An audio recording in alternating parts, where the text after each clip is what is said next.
ബി.ജെ.പിയുടെ വളർച്ച കണക്കുകൂട്ടലിനും അപ്പുറമെന്ന് സി.പി.ഐ രാഷ്ട്രീയ പ്രമേയം. പോലീസ് അതിക്രമങ്ങളിൽ അതൃപ്തി. എക്സ്പ്രസ് വാർത്തയുടെ പുതിയ എപ്പിസോഡിലേക്ക് സ്വാഗതം. ഞാൻ രാജേഷ് കെ.ആർ.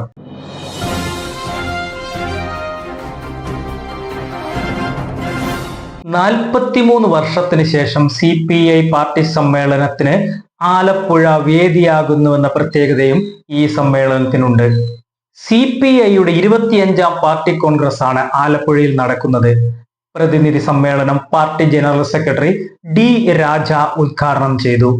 39 ക്ഷണിതാക്കളടക്കം 528 പ്രതിനിധികൾ സമ്മേളനത്തിൽ പങ്കെടുക്കുന്നു. ബി.ജെ.പിയുടെ വളർച്ചയെക്കുറിച്ച് രാഷ്ട്രീയ പ്രമേയത്തിൽ പ്രത്യേകമായി പറയുന്നുണ്ട്. ബി.ജെ.പിയുടെ വളർച്ച കണക്കുകൂട്ടലിനും അപ്പുറമാണെന്നാണ് പ്രമേയം. അധികാരത്തിന്റെ ബലത്തിൽ സമഗ്ര മേഖലകളിലും ബി.ജെ.പി കടന്നു കയറിയിരിക്കുന്നു.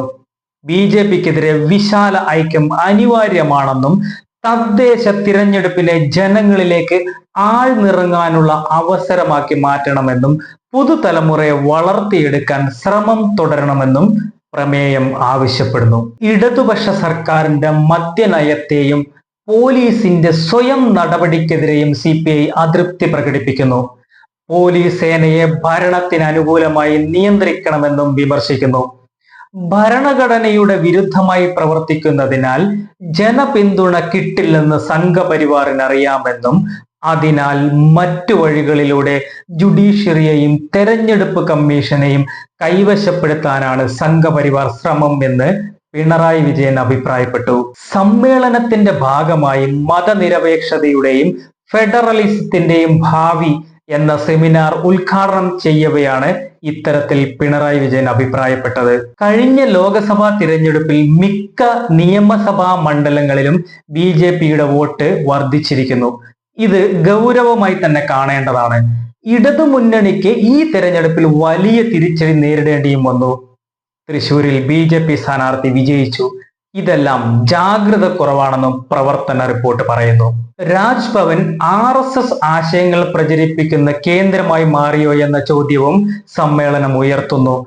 ഗവർണർ പദവിയിലൂടെ സംസ്ഥാന സർക്കാരിന്റെ ഭരണമേഖലയിൽ ഇടപെടാനുള്ള ശ്രമം കേന്ദ്ര സർക്കാർ നടത്തുന്നുണ്ട്. ഹിന്ദുത്വ ആശയം കേരളത്തിൽ വേരോടുവാൻ തുടങ്ങിയിട്ടുണ്ട്.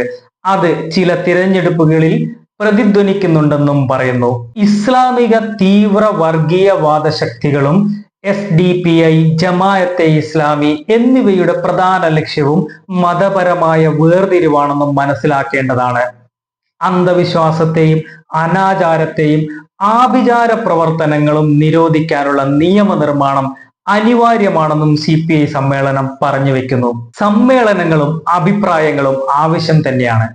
ബി.ജെ.പിയുടെ വളർച്ച തിരിച്ചറിഞ്ഞത് ഇപ്പോഴാണോ എന്ന ചോദ്യം ജനങ്ങൾക്കിടയിൽ ഉയരുന്നുണ്ട്. വാക്കുകളിലെ പ്രവർത്തനമല്ല, അടിസ്ഥാന വർഗങ്ങൾക്കിടയിലേക്ക് ആഴ്ന്നിറങ്ങി അവരുടെ ആവശ്യങ്ങൾക്കനുസരിച്ചുള്ള പ്രവർത്തനമാണ് ഇടതുപക്ഷത്തിന് ആവശ്യം. ജനങ്ങൾക്ക് ഇടതുപക്ഷത്തെ ആവശ്യമാണ്. എന്നാൽ ഇന്നത്തെ സാഹചര്യത്തിൽ ജനങ്ങളിൽ നിന്നും വളരെ അകലെയാണോ ഇടതുപക്ഷ ചിന്തകൾ എന്നതും ഗൗരവമായി പരിശോധിക്കേണ്ടതാണ്. അടുത്ത എപ്പിസോഡിൽ കാണും വരെ നന്ദി, നമസ്കാരം.